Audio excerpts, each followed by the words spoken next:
Okay, we're going to be talking about dreams. I thought of naming this Decoding Dreams or Dreams Decoded, but I think I'm going to call it instead um, the Kabbalah of Dreams, because that's what it's basically about. Now, in this week's, in the past couple of weeks, past few weeks, past 3 weeks, really, we've had a large number of dreams, and basically, most of the dreams that you find in Scripture, in the Torah, in the five books of Moses, are actually found in these parshas. After Genesis, you basically don't find dreams at all. um, there is. And here you have 2, 4, 6, 8, 9, 10 dreams or whatever, yeah, in close proximity to one another. It begins with the dream of Jacob, where Jacob is fleeing from his brother Esav. Yaakov is fleeing from Esav, and he lies down and puts a rock around his head, under his head, whatever, and he has this dream of angels ascending and descending, and he dreams of a ladder and angels are ascending and descending.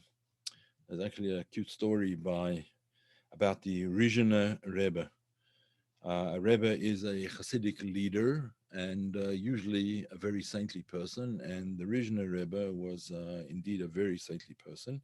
He was the grandson of the Maggid Mizrich, who was the successor to the Baal Shem Tov. So it went the Baal Shem Tov, the Rizhiner, the Maggid Mizrich, and then he had a grandson who was the Rizhiner, who was a very holy man. But when he was young, he was also very, very bright, very sharp. So when his teacher was teaching him this verse about the angels ascending and descending the ladder, usually any question that there was that the classical commentaries address, any questions in the verse, the boy immediately asked, before he even knew how to read the classical commentaries, he automatically asked those questions. So when it came to this dream of the ladder and the angels ascending and descending, his teacher said to him, "No, what's the question here?" So the question he was looking for the boy to ask is, why does it say the angels were ascending and descending? Surely angels descend first from a higher level and then afterwards ascend to their previous level once they fulfill their mission, because that's what an angel is. He does a mission. That's an angel is simply the mission that he is sent to do.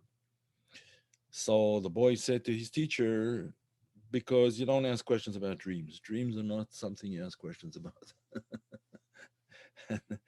A very bright little kid, obviously, and to a certain extent, we'll see that is the case.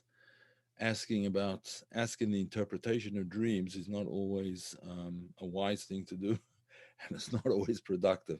In any event, there's a large number of dreams that are told about. The first dream we learn about is again the ladder that Jacob dreams about, and then we see that there's he has a second dream, and then there's dreams of Joseph, and the dreams of Pharaoh, the dreams of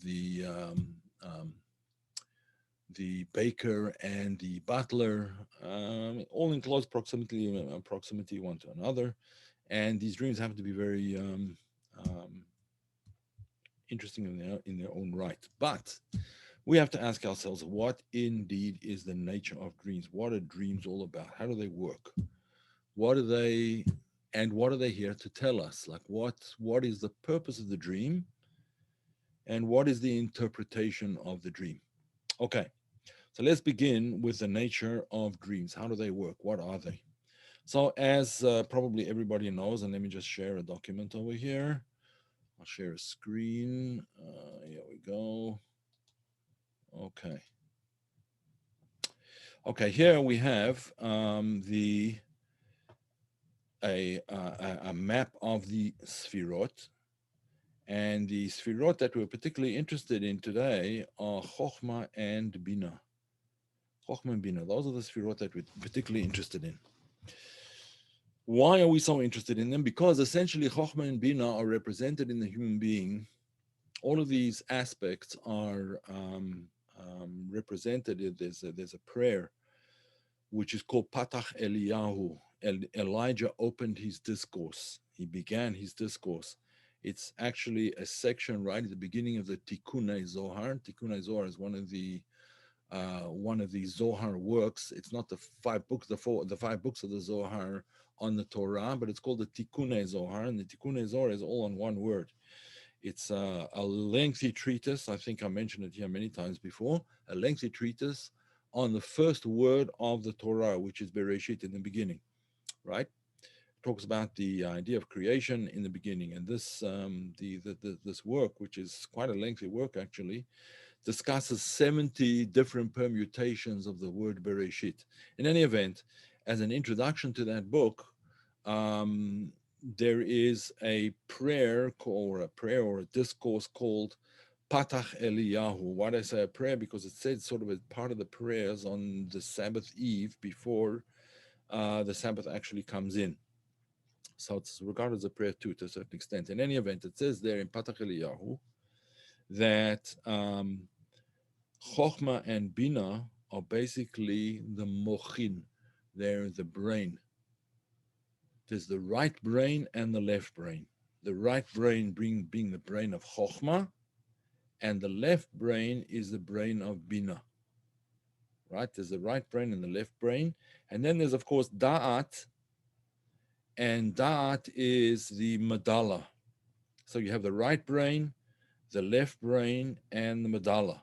Now, we're not going to talk much about the Madala right now, and we're not going to talk about Keter, which really transcends the brain. It's what's above the brain. It's the essentially the superconscious, which is above the brain. But let's talk about the two sides of the brain. Now, you'll see soon why this is important. It's not supposed to be a class in anatomy, but you'll soon find out why it's important. What is the difference between Chokhmah and Bina? How do they operate? And therefore, since these are the sources of the two sides of the brain, how do the two sides of the brain operate? Well, Chokhmah and Bina operate in the following way. As you can see over here, Chokhmah has to do with the concept of inspiration and conception. Conception in the sense of bringing something new into the world, conceiving something new. To conceive is to, one of the words for to impregnate is to conceive. So that's part of the whole concept of what Chokhmah is, as opposed to Bina. Bina is analysis and comprehension. Why do I do what I do, and what exactly is it that I do? The analysis of things and the comprehension thereof is a Bina function. Da'at, consciousness, knowledge, awareness, etc., etc., key to the emotions, attitude. Those all have to do with Da'at. But we're going to talk about Chokhmah and Bina primarily in this class. Now, when I say inspiration, conception, those are just two ideas. There's much more to Chokhmah. Let's talk about Chokhmah first. There's much more to Chokhmah than simply inspiration, conception. Chokhmah is a part of the brain that is particularly relevant to images. That's why Chokhmah is expressed in Re'iyah, in sight, whereas Bina is expressed in Shmiya, in hearing. The faculty most associated with Chokhmah is the faculty of sight, the faculty of imagination, the faculty of images. Imagination, all of these are synonyms for Chokhmah. Imagination, images, inspiration. It's somewhat disorganized and illogical, visual, innovative, imaginative, picture orientation. It's picture oriented, visually oriented. In Kabbalah and Chassidut, that's what it's called. It's visually oriented. It's associated with the power of vision. And vision doesn't only mean the vision of the eyes, it means vision in general. It means spiritual vision as physical vision. That's all the Chokhmah. There's another aspect of Chokhmah, which is the holistic aspect. It looks at the big picture. It doesn't look at the details. Looks at the whole thing rather than the specific details that make up that image. Okay, that's Chokhmah. Let's go on to Bina. Bina corresponds to the left brain. As we said before, it corresponds to sound, and it corresponds to structure. One of the differences between seeing something and hearing something is that generally when you see something, you see it as a whole. You see the picture, the entire picture, and then afterwards perhaps you deconstruct it, but you see the picture as a whole. Whereas with Bina, which is sound, you can't hear sounds all at once. The picture you see all at once, but the sounds you have to see consecutively. If you played a symphony orchestra and you played the entire, I'm not a symphony rather, if you take a symphony and you play everything, all the notes of the symphony in the space of 5 seconds, you're just going to hear a garbled cacophony of noise. It won't sound like anything. It has to go procedurally. It has to go step by step. It has to go in details, and it has to go one piece to the next. One piece is linked to the next. So therefore, Bina is much more the structural aspect of the brain. It's the focus.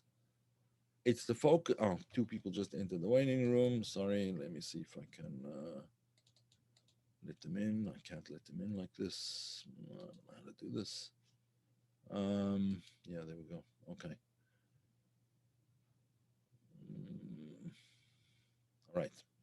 Sorry about that. Okay, so getting back to Chokhmah and Bina. So Bina is the structured, it's the logical, reasoned approach to things.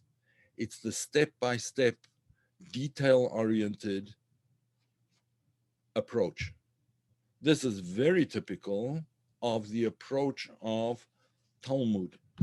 Talmud is a discussion, a logical discussion of the laws of the Torah, what comes out of the laws of the Torah. The Talmud is very oriented towards that kind of structure, the legal structure of things, and the reasoning behind them, the reasons behind them, and the reasoning which got to the ruling that the rabbis would have made. That's the Talmudic approach to things. The Kabbalistic approach, to a certain extent, the Midrashic approach as well, is not the logical approach. It's the holistic approach. It's the visual or the vision approach to things. It's not hearing, it's seeing. A very different approach to knowledge, to awareness, to consciousness. Now, what happens when a person goes to sleep is that the bina aspect of the mind goes to sleep. The bina faculty falls asleep.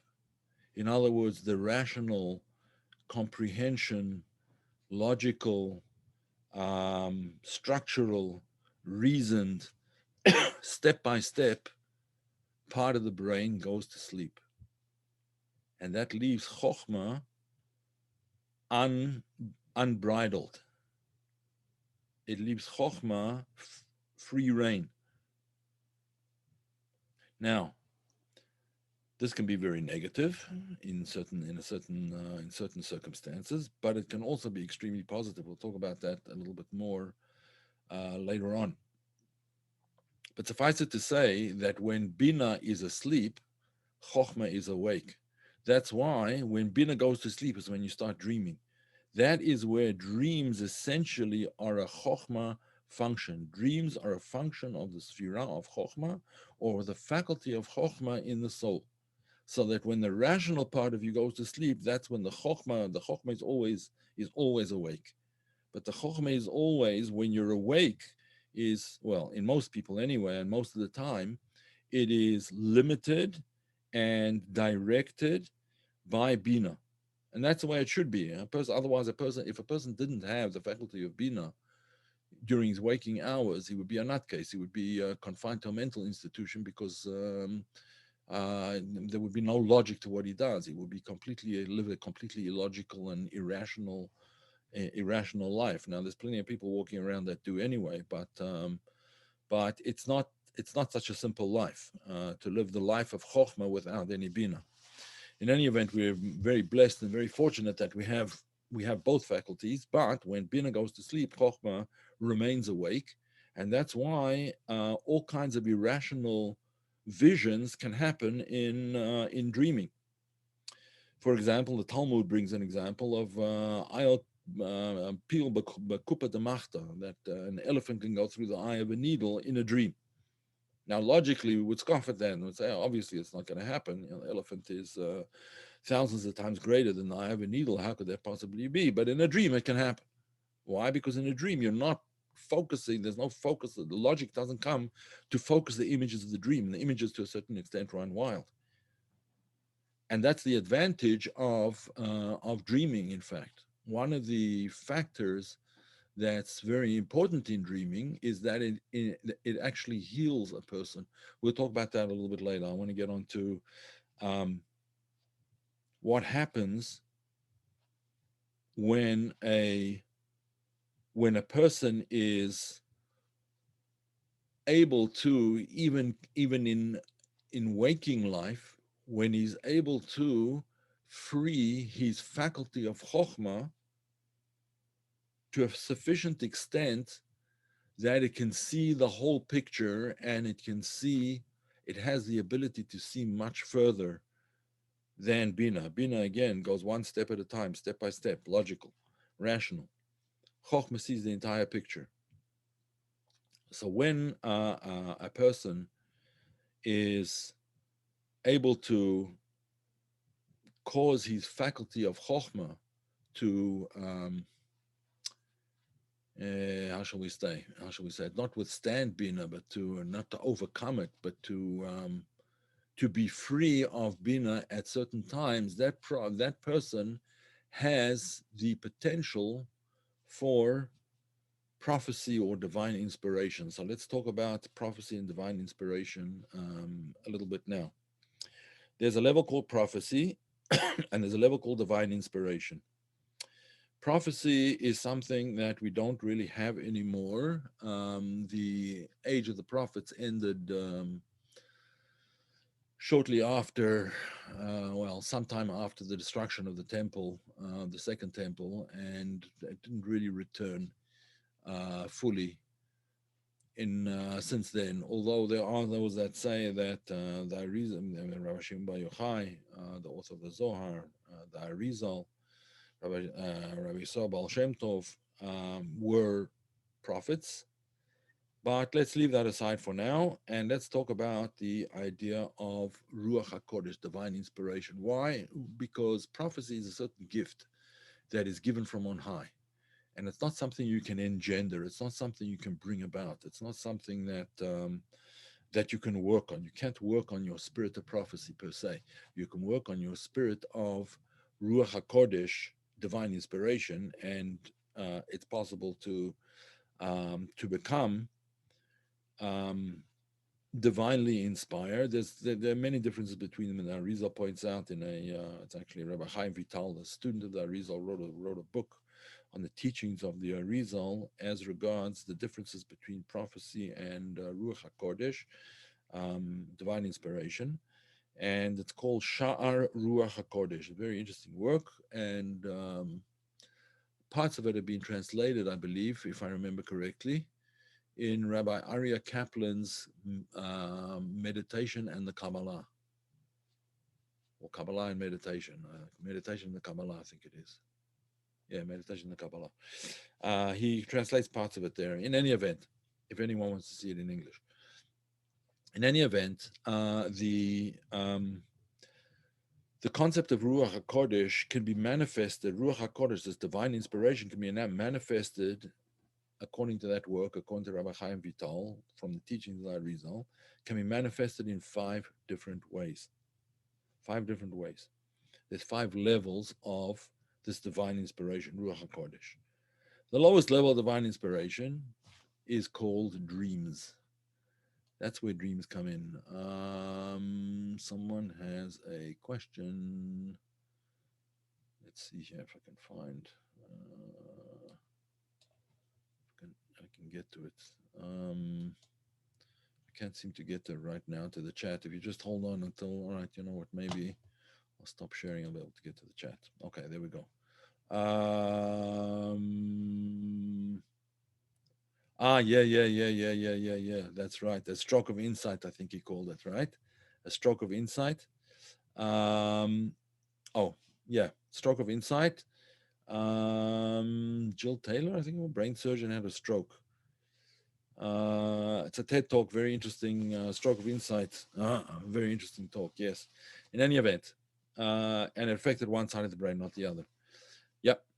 Okay. So, um, the lowest level of Ruach HaKodesh is actually through dreams. So dreams can be divine inspiration to a certain extent. We'll talk about to what extent shortly. Um, the next level of Ruach HaKodesh is when Elijah the prophet comes to visit somebody, either to rescue him from a certain situation. Elijah the prophet became an angel, right? Became an angel, became a disembodied soul that comes to rescue people at certain times. Many people speak of this mysterious figure that came to rescue them, for instance, during the time of the Holocaust and various others.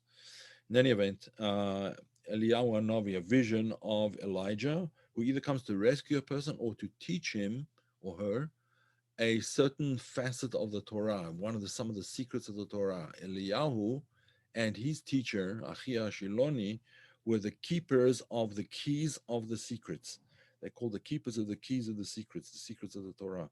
So Eliyahu was often found with Rabbi Shimon Bar Yochai, teaching him some of the inner dimensions of the Torah, which are recorded in the Zohar. Eliyahu was also the teacher of the Arizal, Rabbi Yitzhak Luria, the famous Kabbalist from the 1500s, who is the father of modern Kabbalah. The Baal Shem Tov's hidden teacher was Achia Hashiloni. We'll get to that soon. Achia Hashiloni, the teacher of Eliyahu Hanavi, of Elijah the prophet. In any event, okay, so the second level is when when Elijah comes to a person to rescue him or to reveal to him some facet of the Torah. We now go on to the next step. The next step is when a person has a private angelic teacher. The most famous example of this in recent history was the angelic teacher of Rabbi Yosef Karo, the author of the Code of Jewish Law. He had an angelic teacher called the Magid Mesharim. That's what he called him, the Magid Mesharim, the forthright or the straight guide, the guide who guides you in the straight path. That's what he called him. It was an angel that used to visit him on a daily basis at the same time every day. And the story is told one day he was up very, very late at night, and he woke up late at the following morning, and he was late for his appointment with the angel. The angel told him, "I'll give you one chance. That's it. You're late again. I won't come back." Tough love. But anyway, that's the third level, which is called again a magid, right? Then and some people swap around Elijah the prophet and the magid. Some say it's the magid is a lower level of divine inspiration, and Elijah is a higher level, or the other way around. But doesn't really matter one way or the other. Either is welcome.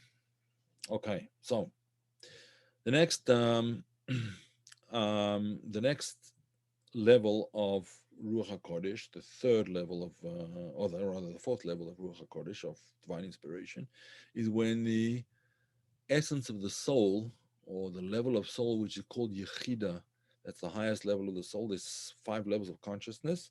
The highest level of consciousness is called Yechida. They're usually called parts of the soul, or levels of the soul, Nefesh, Ruach, Neshama, Chaya, Yechida. Yechida is the highest level. And when the Yechida of a person is revealed to him, in other words, the root of his soul up above is revealed to him, that is an extremely high level of divine inspiration. The highest level of divine inspiration is when the soul of another saint, of another saintly person, of a saintly person who's on a much higher spiritual level than you were, comes to impregnate your soul, right? That's the expression, ibur nishmat hatzadik, the impregnation of the soul of a tzaddik, whether alive or no longer alive in this world. When the soul of that tzaddik comes to impregnate your soul, in other words, it becomes part of your consciousness, that leads you to a higher level of consciousness than you were able to ever achieve on your own in this lifetime. So the Ibu Nishmas Tzaddik is the highest level, and that's it transcends a person, it even transcends a person's own yechida, the level of the root of his soul up above. Okay, so we see that dreams are a sort of a semi-prophetic channel. They're a channel for Ruach HaKodesh, for divine inspiration, albeit the lowest of the lowest levels. Nevertheless, even dreams are generally for higher souls. Now, what happens again in the dream is that when the rational aspect of a person's mind is asleep, then to a certain extent, I guess you could call it the irrational or the non-rational. Let's not call it irrational. The non-rational part of the mind is able to. Ernest is in the waiting room. How do I let him in? He was in here. Oh, I see. Let's see if I can get him here. I don't know, somehow or another. Oh, there we go. All right. Let me just let him in. Sorry about this, folks. Got bumped out for some reason, or we lost connection. All right, there we go. You're back. Again, if you're locked out, just type in 770 and try that and see what happens. Okay. So what we were saying was, when the rational mind goes to sleep, the non-rational or the super-rational mind is still awake and has the ability to be able to see things which are normally dismissed by the rational mind. Now, let's just talk about this in much more mundane terms. Even very great scientists have a eureka moment. Wasn't that they called it a eureka moment? Who was that? Archimedes, I think it was, who first discussed who first used that term for a sudden flash of inspiration. Very often, what happens when a person has a flash of inspiration, the rational mind immediately dismisses it as being impractical, as being unnecessary, as being not worth looking into. And many great scientists actually talk about this, how their greatest discoveries and greatest ideas, greatest theories were initially, they themselves dismissed them in their own minds. Einstein, for example, he dismissed this whole theory of relativity because it just didn't make any sense. And it was only later on, when it kept on irking him, that he started, putting pen to paper and figured it all out. So when the rational mind is getting a well-deserved rest, then the irrational or the non-rational mind wakes up. This is partly what happens during meditation. The rational mind is, I wouldn't say that the rational mind is part of the Satan. I wouldn't call it part of the Satan. It's a natural process, but it can be overused. Generally, most people tend to overuse their rational mind, and therefore they're not very creative. Creative people have learned to dismiss, to a certain extent anyway, their rational minds during periods of creation, during periods of creativity, not creation, but creativity is what I meant to say. And that's why you'll sometimes find with very, very creative people, when they're in a creative mode, it's you can't really talk to them. They're in a different world. They're in a different and any disturbance of that world would be um, would stop the flow of creativity. It says about the Mittler Rebbe, the second Lubavitcher Rebbe, that when he was about to say Hasidus, he was about to deliver a Hasidic discourse, which was generally delivered not from notes or anything, it was just completely extemporaneous. It was on the spot. And it was delivering essentially a meditation. That's what it was. That's what it was doing. So when he was about to deliver a discourse, he would say "Shah, Shah, Shah." Right? Shah, Shah means be quiet, silence. Even if it was you could hear a pin drop in the room. There was absolute silence in the room. He'd say "Shah, Shah." What was he saying "Shah, Shah" to? What was he trying to silence? He was silencing the flow of the logical mind. He was silencing the logical mind so that the super rational mind has the ability to um, wake up and present whatever it is that it is intending to present. So that's what happens during dreams. Now, how do we know if a dream is prophetic or not? How do we know if a dream is actually Ruach HaKodesh or if it's just simply a rehash of things that happened during the day or things that happened in the recent past or perhaps even in the distant past?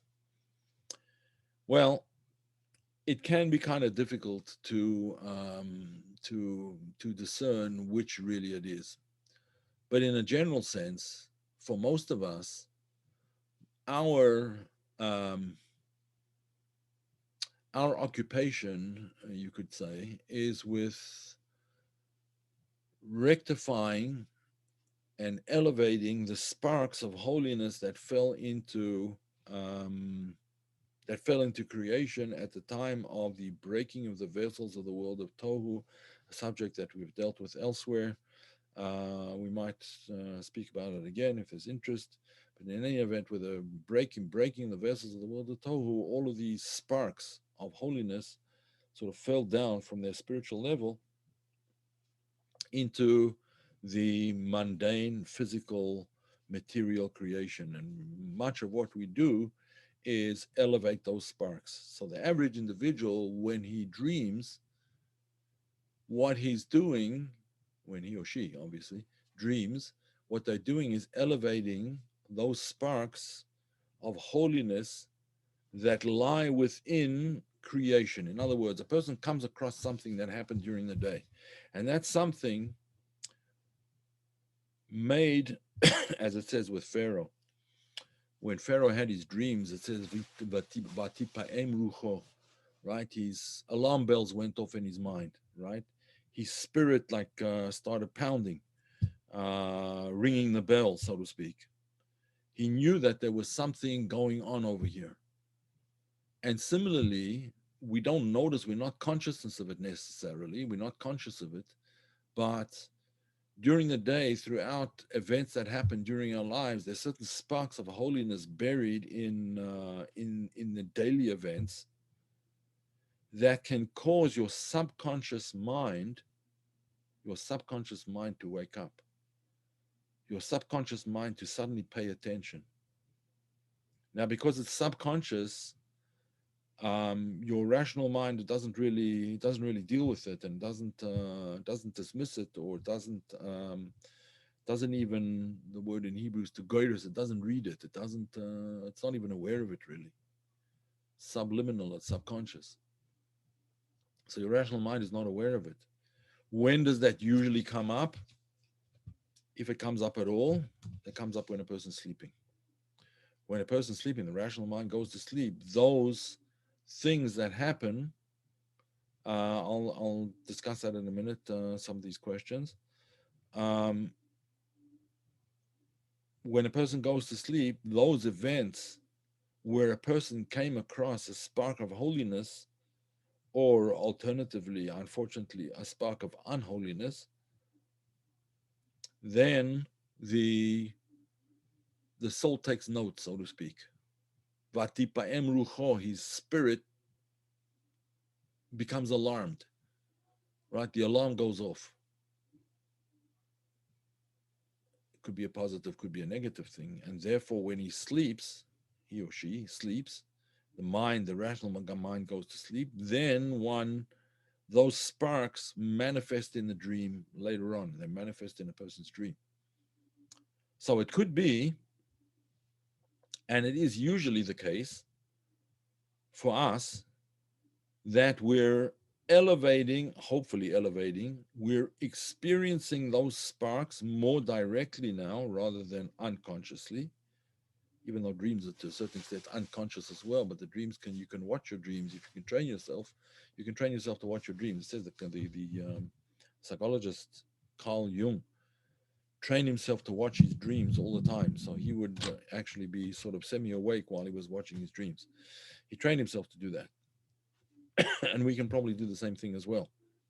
In any event, that's usually what's happening when we sleep,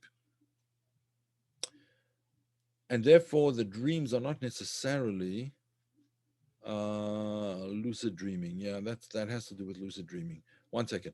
So the dreams are not necessarily prophetic in the sense of ruach hakodesh, divine inspiration, but they're nevertheless notable because there was some event that triggered that dream, that you had to do some kind of birur, some kind of rectification, some kind of elevation on that spark.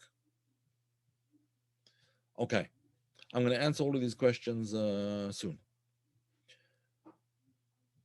Therefore, the word chalom in Hebrew, let me just write that on the board. The word chalom. This is how you write it in Hebrew, chalom. Right, chalom is the word for dream. If you want to write it in English, I suppose you would write it like this. Chalom. Yeah, the CH is usually pronounced cha in Hebrew for the chet. All right, chalom. So this dream, this chalom, is directly related to the word hachlama. It has the same root, hachlama. Hachlama means healing. A nursing home is called a bet hachlama. You can see the word chalom is contained over here, right?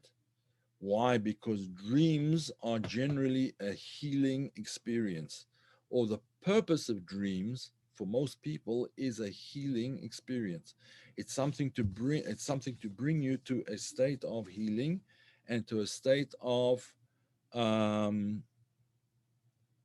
restoring your soul, which is why when you wake up in the morning you feel refreshed, right? That's part of the idea, because you were getting rid of the you were pigeonholing or elevating or in some other way dealing with experiences that you had in the day that you didn't notice, these subconscious experiences, and that's part of your dream process. Now it could be that you don't remember any of it, it still remains unconscious, but nevertheless in your dream you did something. Okay. Now,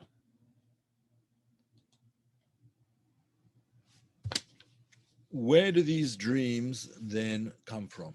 Well, if the dreams are sparks, then they come from the level of the world of Tohu that shattered. That's where they come from. So the dreams are engendered by unconscious or subconscious events that happen during the day that trigger some kind of response at night in order to deal with the spark of holiness or a spark of unholiness that's buried therein, and raise it and elevate it and purify it. However, when dreams are prophetic, they come from a level that is called igulim. Yeah, from a level called igulim. That's the light that does not go into the vessels of the sfirot. I don't want to get into that now. It's quite a complicated subject. Maybe we'll talk about it as it's a subject on its own. at some point in time. But that's basically the anatomy or the Kabbalah of dreams. That's what dreams are all about. And therefore, it's very important to know that dreams follow their interpretation. In other words, if a person has a dream and he wants to interpret the dream, he wants somebody else to interpret the dream, it's important that you go to a person who will interpret the dream in a positive way. In other words, will elevate that spark that you came across during the day in such a way that it won't generally bother the person again, right? It won't be something that causes anguish or discomfort, whatever. And therefore, one has to be careful about about who you go to interpret your dreams. This is, in fact, one of the explanations of why Joseph told his dreams to his brothers. Joseph wasn't a fool. He knew that his brothers were jealous of him to a certain extent. He was actually aware of it. He knew that his father showed him a certain amount of favoritism, which is never a good thing. But in any event, he was aware of it, according to this explanation. And when he had these dreams and he told them to his brothers, he wasn't trying to provoke them, and he wasn't just unaware that he was provoking them. What he was doing was he was coming to his brothers for an interpretation of his dreams, a positive interpretation. After all, they are my brothers. They will interpret my dreams in the right way, they will interpret them positively. But we see that the brothers did not understand the importance of the dreams, and they kind of dismissed them as being not only impossible but impossibly egotistical. That's how they sort of interpreted it, and therefore they dismissed him, and eventually they tried to get rid of him, and they called him the Bala Chalomot, the master of dreams has arrived, or the guy who has all the dreams has arrived. Yeah, they didn't like it at all. Okay, in any event, be that as it may, the the interpretation of a dream is always very important. So don't just tell your dreams to anybody. Tell your dreams to somebody who will interpret them positively. Um, okay, let me just address some questions before we go on. Never go to siblings for interpretation. That's what you learned. Yeah, it may not be a good idea unless you're very close with your siblings. All right, let's see over here. Yes, we discussed that a stroke of insight. I think that's what it was. The TED talk, very interesting talk. Is the rational mind part of the Satan? We discussed that already. No. I believe Einstein said only perchance that by simply eating and sitting and eating an apple, and deal will come and say, "Here I am." Aha. Not sure what he meant by that, but maybe you have to do something more than just sit and eat an apple. Maybe that's what he meant. The person is usually startled. I assume that had to do with before. Um, Chint Mikhaili, yeah, Mikhaili Chint Mikhaili at the University of Chicago Cognitive Science called the state flow. The title, a very interesting book of the same title. Yes, that is correct, Ben. In fact, I have it on my shelf, but I'm sad to say I have not yet read it. I bought it some time ago, but I never read it I never got around to reading it. Um, it's waiting for an opportunity, I guess. Okay. Is it possible to experience a dream state during prayer, during davening? Absolutely, it is, because the mind definitely can go into a dream state. Now, whether that dream state is an unconscious state or whether it's a heightened consciousness depends on you, really, right? Dreams can be a heightened consciousness, and that's what hopefully it will be during prayers. Davening means prayer. Hopefully, it'll be during prayer. But um, as we know, with a lot of us, our minds just wander during prayer. We think about everything else that we have to do during the day, or things that we could have been doing, or things that we didn't do, or things that we did yesterday, or whatever. As you know, the mind is rather unruly a lot of the time. Lucid dreaming. Well, lucid dreaming is, I believe, what Carl Jung was doing. Lucid dreaming being awake while you're dreaming. In other words, it gives you the ability. It's possible to train oneself to give oneself the ability to see what's going on in your dreams while you're semi-awake. Now, at what level of dreaming this goes to, I don't know. I don't think it's dreams in deep sleep that one can be fully aware of, at least for the average person. But it could be that one could train oneself to be awake even during this deep dream state. But even if one can't, um, there are people that I know who keep a pad and pencil by their beds so that I wake up during a dream, they'll be able to write down the sort of the basic outline of the dream so that they'll remember it better the next day. But when you do remember your dreams, if you remember your dreams, then it's bringing them into, it might not be lucid dreams, but it's bringing some lucidity to the dreaming. Let's put it that way. Playing positive tapes while you're asleep, that might work. It might work. I personally, I'm personally not a great fan of that. But there are people who like to play music while, relaxing music while they're asleep. Um, just make sure it's relaxing music and not music that's going to wake you up. That's going to make you concentrate. Okay. Dreams have shown you a lot. Yeah, shown you so much. Great. Um, what if you can't remember your dreams? Well, if you can't remember your dreams, maybe you're not supposed to remember them. It's not. It's not the end of the world if you can't remember your dreams. It is sometimes beneficial to remember your dreams, and um, you might find in some cases that if you remember part of the dream, if you think about it and think about it and think about it and sort of meditate on it, then sometimes the rest of the dream will come to you as well.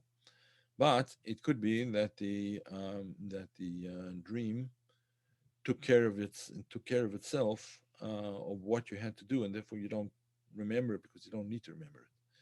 Could be. Never go to siblings for interpretation. That's right. Unless they're very close to you. Did Joseph regret asking his brothers would he feel it was necessary no matter what was to come as a result? It doesn't really say one way or the other, but he certainly made peace with the fact that whatever happened happened, and he was moving on. He wasn't getting stuck. He wasn't going to get stuck in anything that happened previously. It's a big mistake that people make in life generally.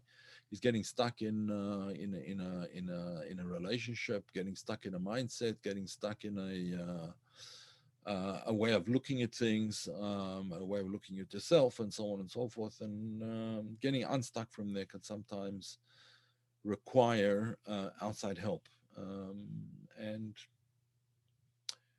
you might find you will probably find that will get, sometimes it's good enough to go to a friend and discuss things with a friend and get out of it that way. But anyway, so Joseph, when he moved on, he felt that everything's in God's hands, and therefore he's being sold into slavery was obviously for a purpose, and we see that it was. Rabbi, how about vision flashes of entities? So that was actually perplexed, seeking validation from those around, and then dismissing the sighting as a mistake. Yeah, it's not wise to dismiss it as a mistake. It is wise to write down the description. Write down the description. If you remember the dream vividly, write down the description. Write down the colors. Write down what had happened that day that might have some bearing on it, and start to look for a pattern. And you may be surprised that the pattern that will be revealed to you is a pattern that is of importance, sometimes not only to you, but maybe to others. And it's worth not ignoring it. If you feel that you don't have the time for it, or it's simply something that doesn't interest you that much, then I guess you could ignore it. But it's better not to, obviously. Okay. So, which soul angels spoke to signing the Declaration of Independence? Did the rabbis discuss this? Declaration of Independence. I wasn't aware that there was any. I don't know. I never heard of any angel, or I don't know. If you could point me to a source, I'll look into it. Um, I was not aware of this situation. After I revealed it to the person, she was shocked. Ah, you had a dream about somebody else.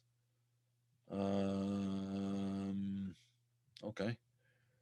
I knew this is my friend, was something that no one knew she did. Did not reveal the problem to anyone. Yeah. Yeah, there you go. Sometimes you get an intuitive flash of what's going on. It could come in a dream, it could come in waking life. If dreams occur in Chokhmah, then what is the difference between Ruach HaKodesh, dreaming, and a normal dream? Well, I think I tried to explain that a little bit. The difference between them is that the normal dream, you say a normal, yeah, normal dream is generally just birur hanitzutzot. It's clarifying, rectifying the sparks. In other words, it's putting things in the proper context in which they belong. It's bringing the life force of that back to its original source. That's why it says "B'chokhma is beriru" in the Zohar. It's the faculty of chokhmah that brings about the birur, that brings about the clarification, rectification, and elevation. But Ruach HaKodesh is not to do with rectifying the world so much as it is to do with receiving a message of some sort or an insight from above. So the purpose of it is different generally, and the origin is different, even though they both manifest in Chokhmah. Is there not such a thing as a non-spiritual dream, just the nature of the particular soul's maturity by understanding the dream? No, there's definitely things that are dreams, and some of them prophetic. If you see your dreams and one part of it doesn't relate to the other half of the dream, what then? If you dream when semi-awake and it tells you something relative part of a Torah, something that happens that day, then you wake up at the crack of dawn. All right, let me just point out here that individual dreams would be best discussed individually, because it's not always a wise move to reveal the contents of your dream and have them interpreted in front of everybody else, because it's usually a very private message in the dream. And sometimes it's a public message, like the dreams of Pharaoh's dreams were definitely public messages, but it's not always like that. And therefore, it probably would not be. I don't think this is the right forum to actually discuss practical dreams. If you are interested in doing that, you can sort of make an appointment with me, and we can discuss. Um, them. You'll dream about it. Yeah, thanks for the class, and I'll dream about it. Very good. Okay. Good.